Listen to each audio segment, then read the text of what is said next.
Un día a la vez es un espacio para conectar con Dios a través de su palabra. Suscríbete y acompáñame en este maravilloso viaje y permite que la palabra nos transforme de dentro hacia afuera. Bendecido día para todos. Hoy vamos a la reflexión número 138 y el título de la reflexión de hoy es Padre, perdónalos porque no saben lo que hacen. La lectura las encontramos en el segundo libro de Samuel, capítulos 4 y 6, Salmo 137 y el Evangelio de Lucas, capítulo 23, versos del 33 al 56. Vamos a ver las lecturas de hoy que encontramos panoramas desalentadores. Pero en medio de toda esa oscuridad aparece una luz poderosa, el amor y el perdón de Dios. Mientras nosotros respondemos con violencia, ambición, venganza, Jesús responde desde la cruz con una frase que transforma la historia. Padre, perdónalos porque no saben lo que hacen.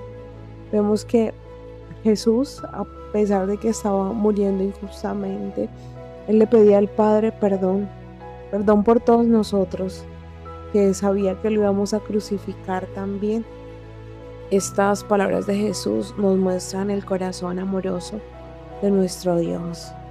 Jesús no pagó con la misma moneda. Él no pidió castigo para sus verdugos, pidió que fueran perdonados. Y es allí donde podemos comprender el profundo amor de Dios y que no depende de si lo merecemos o no. El amor de Dios depende de quién es Él, y Él es amor. Por eso nos ama de manera sorprendente. Bueno, vamos a leer el libro de Samuel, capítulo 4. Asesinato de Isbosé. Cuando Isbosé, hijo de Saúl, supo que Abner había muerto en Hebrón, perdió el ánimo por completo y todos en Israel se llenaron de miedo. Isbosé tenía a su servicio 2 hombres que eran jefes de una banda de ladrones. Uno se llamaba Baana y el otro Recab. Eran hijos de Rimón de Beeroth y por lo tanto descendientes de Benjamín, pues al pueblo de Beeroth se le consideraba como parte de la tribu de Benjamín, aun cuando los de Beeroth huyeron a Huitaim, donde han vivido como forasteros hasta el presente. Ahora bien, Jonatán, hijo de Saúl, tenía un hijo llamado Mefibosé, que era inválido de los 2 pies. Cuando Mefibosé tenía 5 años de edad, llegó a Jezreel la noticia de que Saúl y Jonatán habían muerto. Entonces su nodriza tomó a Mefibosé y huyó con él, pero con las prisas de la huida, este se cayó y quedó inválido. Rebca y Baana, los hijos de Rimón de Beeroth, se dirigieron a casa de Isbosé y llegaron a la hora de más calor del día, cuando él estaba durmiendo la siesta. La portera de la casa había estado limpiando trigo, pero finalmente se había quedado dormida, de modo que Recab y su hermano Baama pudieron entrar sin ser vistos. Cuando entraron en la casa de Isbosé, estaba acostado sobre la cama de su dormitorio. Entonces lo asesinaron y le cortaron la cabeza, después de lo cual se la llevaron consigo y caminaron toda la noche por el camino de Arabá para entregársela a David, que estaba en Hebrón. Le dijeron al rey: aquí tiene su majestad la cabeza de Isbosé, hijo de Saúl, que era enemigo de su majestad y que procuraba quitarle la vida. Pero el Señor ha concedido a su majestad vengarse de Saúl y sus descendientes. David le respondió: les juro por el Señor que me ha librado de toda angustia, que cuando uno, creyendo que me daba buenas noticias, vino a contarme que Saúl había muerto, la noticia le valió que yo lo apresara y lo matara en Siclag. Con mayor razón haré eso mismo con ustedes, malvados, que han asesinado a un hombre inocente mientras éste se hallaba acostado y en su propia casa. Por lo tanto voy a hacerles pagar su muerte. Voy a borrarlos de este mundo. Enseguida David dio órdenes a sus oficiales y estos los mataron, les cortaron las manos y los pies y los colgaron junto al depósito de agua de Hebrón. Después tomaron la cabeza de Isbosé y la enterraron en Hebrón, en el sepulcro de Abner. Vemos que David ya tenía ese corazón conforme a Dios, porque nunca quiso hacerle daño a nadie. Él esperaba en Dios cuándo era el tiempo para cada cosa. Por eso detestaba cuando las personas se tomaban la justicia por su propia cuenta, porque eso no nos corresponde a nosotros. Vamos a leer el capítulo 5 del segundo libro de Samuel. David, rey de Israel y de Judá. Más tarde todas las tribus de Israel fueron a Hebrón para hablar con David y le dijeron: nosotros somos de tu misma sangre, y en realidad, aunque Saúl era nuestro rey, tú eras el que verdaderamente dirigía a Israel en sus campañas. Además, el Señor te ha prometido que tú serás quien dirija y gobierne a Israel. De esta manera, todos los ancianos de Israel fueron y hablaron con el rey David en Hebrón, y él hizo un pacto con ellos, poniendo al Señor por testigo. Entonces ellos consagraron a David como rey de Israel. David tenía 30 años cuando empezó a reinar y reinó 40 años en Hebrón.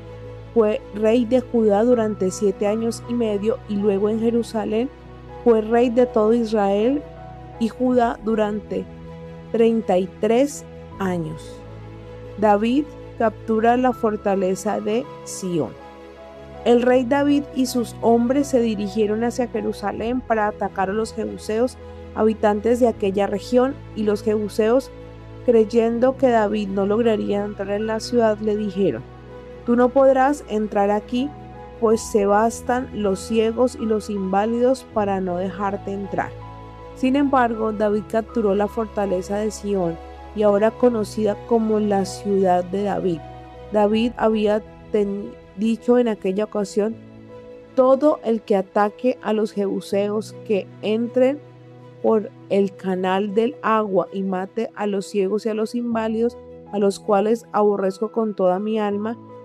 De allí viene el dicho: ni los ciegos ni los inválidos pueden entrar en el templo del Señor. Después se instaló David en la fortaleza y llamó la ciudad de David, y la construyó murallas alrededor, desde el terraplén hasta el palacio. Hirán envía embajadores a David. El poder de David iba aumentando y el Señor, el Dios Todopoderoso, estaba con él. Por eso Hirán, rey de Tiro, envió a sus embajadores a David, además de carpinteros y canteros, los cuales llevaron madera de cedro y construyeron el palacio de David. Entonces David comprendió que el Señor lo había confirmado como rey de Israel y que había hecho prosperar su reinado en atención a su pueblo Israel, otros hijos de David. Después de haberse trasladado de Hebrón a Jerusalén, David tomó allí más esposas y concubinas, las cuales le dieron más hijos e hijas. Los hijos que le nacieron en Jerusalén se llamaban Samúa, Sobad, Natán, Salomón, Ibbar, Elisua, Nefeg, Jafía, Elisama, Eliada y Elifelet. David vence a los filisteos. Cuando los filisteos supieron que David había sido consagrado como rey de Israel, se lanzaron todos en busca suya, pero David lo supo y se retiró a la fortaleza. Entonces los filisteos avanzaron y ocuparon el valle de Refaim. Por eso David consultó al Señor y le preguntó: ¿puedo atacar a los filisteos? ¿Me darás la victoria sobre ellos? Y el Señor le respondió: sí, atácalos porque te daré la victoria sobre ellos. Vemos que David consultaba y el Señor le respondía si debía hacerlo o no. O sea, eso debemos hacer nosotros. Consultar a Dios cuando tenemos decisiones trascendentales, decisiones importantes. David llegó a Baal Perasaim y allí los venció. Por eso dijo: como un torrente de agua, el Señor me ha abierto paso entre mis enemigos, y llamó a aquel lugar Baal Perasaim. Además, los filisteos dejaron abandonados sus ídolos y David y sus hombres los recogieron. Pero los filisteos volvieron a ocupar el valle de Refaim. Así que David consultó al Señor y el Señor le contestó: no los ataques de frente, sino rodéalos y atácalos por la retaguardia cuando llegues a los árboles de balsa.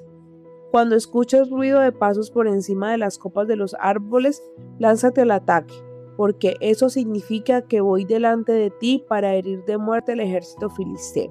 David hizo lo que el Señor le había ordenado y derrotó a los filisteos desde Gabaón hasta Geser.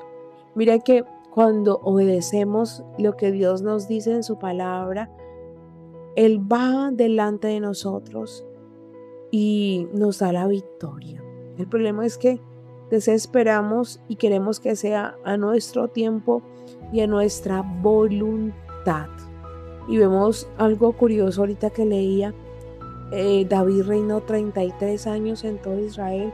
Mira que fue el tiempo de vida de Jesús en la tierra. Bueno, continuemos. Segunda de Samuel 6. David intenta trasladar el arca del Señor. David reunió de nuevo a todos los soldados escogidos de Israel, que eran 30,000, y partieron de Baalá de Judá con todas las tropas que lo acompañaban. Se dispuso a trasladar de allí el arca de Dios, sobre el que se invoca el nombre del Señor Todopoderoso, que tiene su rostro sobre los querubines. Pusieron el arca sobre una carreta nueva y se la llevaron a la casa de Abinadab, que estaba en una colina. Usa y Ahío, hijos de Abinadab, iban guiando la carreta en que llevaban el arca de Dios. Ahío iba delante del arca. Mientras tanto, David y todos los israelitas iban delante de Dios, cantando y danzando con todas sus fuerzas al son de la música, de arpas, salterios, panderos, castañuelas y platillos. Cuando llegaron al lugar conocido como Era de Nacón, Usa alargó la mano hacia el arca de Dios para sostenerla, porque habían tropezado los bueyes. Pero el Señor se enfureció con Usa por aquel atrevimiento y le quitó la vida allí mismo, cayendo Usa muerto junto al arca de Dios. David se disgustó mucho porque el Señor le quitó la vida a Usa, y por eso llamó a aquel lugar Pérez Usa, nombre que tiene hasta el presente. Pero ese mismo día David tuvo miedo ante el Señor y exclamó: ni pensar en llevarme el arca del Señor. Como ya no quiso llevarse el arca del Señor a la ciudad de David, ordenó que lo llevaran a casa de Obed-Edom, a un hombre en Gad. El arca del Señor se quedó 3 meses en casa de Obed-Edom, y el Señor lo bendijo a él, a toda su familia. Vemos que David sintió miedo por lo que el Señor le había quitado la vida a Usa. ¿Por qué? Porque Usa no era sacerdote y el arca de Dios la debían llevar los sacerdotes. Ellos estaban consagrados para eso. Entonces Usa no tenía esa consagración, pues no tenía la santidad necesaria. Entonces cuando en el antiguo tú te exponías a la santidad de Dios, eso te mataba porque no podías soportarlo. Entonces David sintió miedo, pero no recordaba cuál era la manera correcta de llevar el arca. Hoy, por misericordia de Dios y porque Cristo vino en la cruz, que nosotros podemos estar en presencia de Dios y su santidad no nos apaga, no nos mata, porque es que la santidad es tan fuerte que nuestro corazón no la resistía. Entonces, para podernos ver cara a cara, el Dios, el Todopoderoso, se hizo hombre. ¿Para qué? Para podernos dar ese regalo y ese privilegio de tener su presencia dentro de nosotros sin morir. Y vemos que dice algo también muy bonito, y es que en la casa de Obed-Edom prosperó mientras estaba el arca de su presencia. Y hoy nosotros somos esa arca. El Espíritu Santo está dentro de nosotros. Dios vive en nosotros. Es nosotros permitirle que Él crezca. ¿Y cómo? Pues pasando tiempo en oración y leyendo la palabra para conocer su corazón, para conocerlo a profundidad. Si tú quieres prosperar, o sea, que todo lo que hagas tenga un impacto positivo en todos, eso se llama prosperar. Debes ser depositario del arca y permitir que esa presencia crezca dentro de ti. David traslada el arca del Señor a Jerusalén. Cuando le contaron al rey David que por causa del arca del Señor habían bendecido la familia de Obed-Edom junto con todas sus pertenencias, David fue y con gran alegría trasladó el arca de Dios de la casa de Obed-Edom a la ciudad de David. Y cuando los que llevaban el arca del Señor habían dado ya 6 pasos, David sacrificó un toro y un carnero gordo. David iba vestido con el efod de lino y danzaba con todas sus fuerzas. Tanto él como todos los israelitas llevaban el arca del Señor entre gritos de alegría y toque de trompetas. Cuando el arca del Señor llegó a la ciudad de David, Mical, la hija de Saúl, se asomó a la ventana y al ver al rey David saltando y bailando delante del Señor, sintió un profundo desprecio por él. Mira que Mical no entendía que era adorar a Dios. Una vez escuché a un predicador que decía: yo me enamoré de mi esposa cuando vi cómo adoraba a Dios. ¿Por qué? Porque él sabía que esa era la conexión. A él le importaba eso, que ella adorara al Señor. En cambio, Mical sentía vergüenza porque David lo había dado todo para adorar al Dios que lo había rescatado, al Dios que lo había cuidado y al Dios que lo había puesto en ese trono. El arca del Señor fue llevada y puesta en su lugar dentro de una tienda de campaña que David había levantado con ese propósito. Enseguida David ofreció el holocausto y sacrificios de reconciliación delante del Señor. Cuando terminó de ofrecerlos, bendijo al pueblo en el nombre del Señor Todopoderoso y a todos los israelitas allí presentes.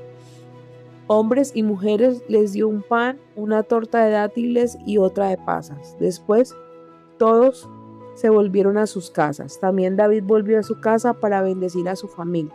Pero Mical, la hija de Saúl, salió a recibirlo y le dijo: «Qué bien ha quedado hoy el rey de Israel», mostrándose delante de las esclavas de sus criados como un desvergonzado cualquiera. David le respondió: «Es verdad, he estado bailando, pero ha sido delante del Señor que me escogió en lugar de tu padre y de toda tu familia para ser el jefe de su pueblo Israel.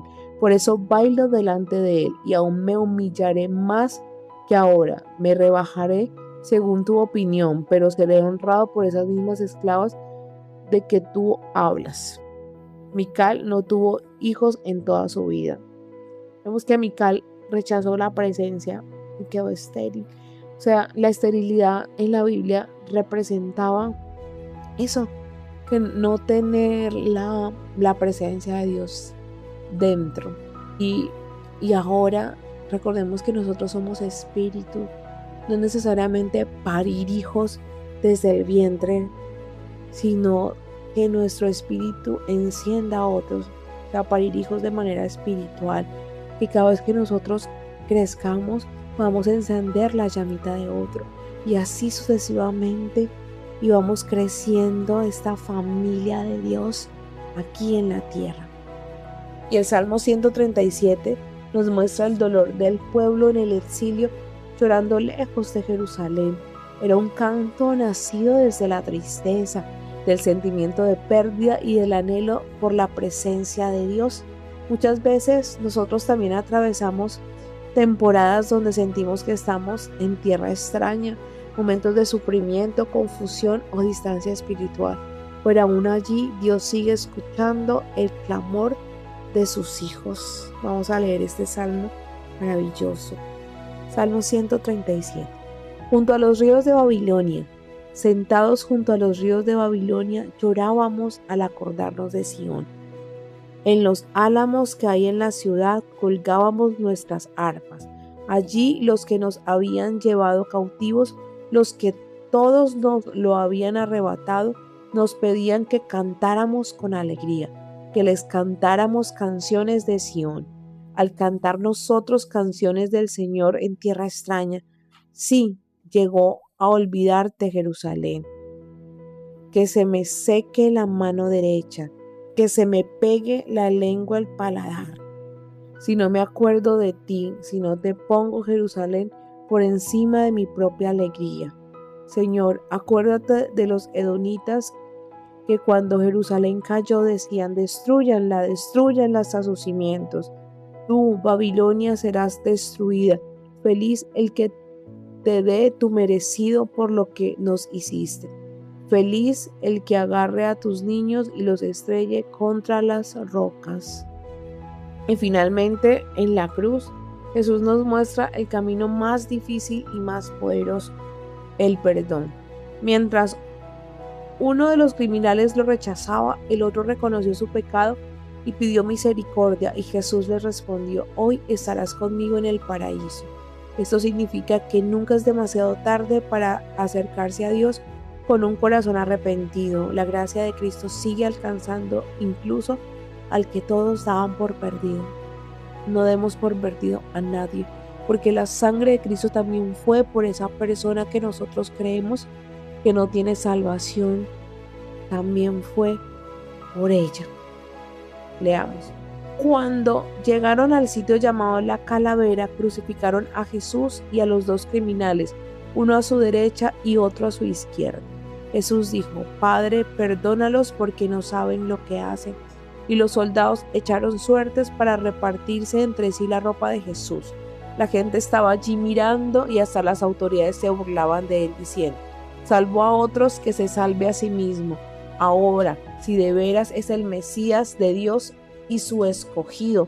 Mira que estaban retando a Jesús, retándolo, haciéndolo dudar de su identidad, pero él sabía que su sí era hasta el final, así que él nunca olvidó que él era hijo amado, por eso pudo resistir la cruz. Los soldados también se burlaban de Jesús, se acercaban y le daban de beber vino agrio, diciéndole: si tú eres el rey de los judíos, sálvate a ti mismo. Él no se salvó para salvarnos a todos nosotros. Ese es su amor. Él no tenía que sufrir eso. Él sufrió lo que yo merecía para salvarme. Lo mismo a ti. Tú eres salvo por lo que Cristo hizo en la cruz. Cada gota de sangre es para limpiarte. Cree lo que Cristo hizo y recibe esa gracia inmerecida. Y había un letrero sobre su cabeza que decía: este es el rey de los judíos. Uno de los criminales que estaba colgados lo insultaba: si tú eres el Mesías, sálvate a ti mismo y sálvanos también a nosotros. Pero el otro reprendió a su compañero diciéndole: ¿no tienes temor de Dios? Tú que estás bajo el mismo castigo, nosotros estamos sufriendo con toda razón, porque estamos pagando el justo castigo de lo que hemos hecho, pero este hombre no hizo nada malo. Luego añadió Jesús: acuérdate de mí cuando comience a reinar. Jesús le contestó: te aseguro que hoy estarás conmigo en el paraíso. Esa fue la gracia, y esa es la gracia que Él nos da a todos. Es algo inmerecido que nunca podremos pagar, y lo único que tenemos que hacer es reconocer que fue por su amor, que yo no puedo quitarle a nadie eso, yo no puedo poner cargas a nadie porque Cristo nos las quitó en la cruz. No vivamos desde la culpa, desde la condena. Recibamos esa gracia que es la única que nos va a ayudar a salir de esas oscuridades, es la única que nos va a dar la libertad que sobrepasa todo entendimiento. Muerte de Jesús. Desde el mediodía y hasta las 3 de la tarde toda la tierra quedó en oscuridad. El sol dejó de brillar y el velo del templo se rasgó por la mitad. Jesús gritó con fuerza y dijo: Padre, en tus manos encomiendo mi espíritu. Y al decir esto murió. Cuando el capitán romano vio lo que había pasado, alabó a Dios diciendo: de veras este era inocente. Toda la multitud que estaba presente y que vio lo que había pasado se fue de allí golpeándose el pecho. Todos los conocidos de Jesús se mantenían a distancia. También las mujeres que lo habían seguido desde Galilea estaban allí mirando. Jesús es sepultado. Había un hombre bueno y justo llamado José, natural de Arimatea, un pueblo de Judea. Pertenecía a la Junta Suprema de los judíos. Este José, que esperaba el reino de Dios y que no estuvo de acuerdo con lo que la Junta había hecho, fue a ver a Pilato y le pidió el cuerpo de Jesús. Después de bajarlo de la cruz, lo envolvió en una sábana de lino y lo puso en un sepulcro excavado en una peña, donde todavía no habían sepultado a nadie. Era el día de la preparación para el sábado, que ya estaba a punto de comenzar. Las mujeres que habían acompañado a Jesús desde Galilea fueron y vieron el sepulcro y se fijaron en cómo había puesto el cuerpo. Cuando volvieron a casa, prepararon perfumes ungüentos, anuncio de la resurrección. Las mujeres descansaron el sábado conforme al mandamiento. Vemos que Para mí estas lecturas muestran la gracia inmerecida de Dios y es esa invitación que así como Jesús nos perdonó, nosotros también nos perdonemos. Perdonemos a cada persona porque Cristo ya nos perdonó. ¿Qué tenemos que hacer? Confesar todos nuestros pecados, todos, porque con eso reconocemos que nos declaramos pecadores y que necesitamos de esa gracia inmerecida de Dios. Es lo único que debemos hacer. Mostrar con sinceridad quiénes somos, con veracidad, y dar esa misma gracia a todos por igual. Y no esperar señales, porque cuando Él murió, que todo se oscureció, que luego hubo esa luz, que el velo se rasgó, ahí sí creyeron. No, creamos porque está su palabra escrita, creamos porque tenemos vida, creamos porque toda la creación habla de que hay un Dios detrás de ella.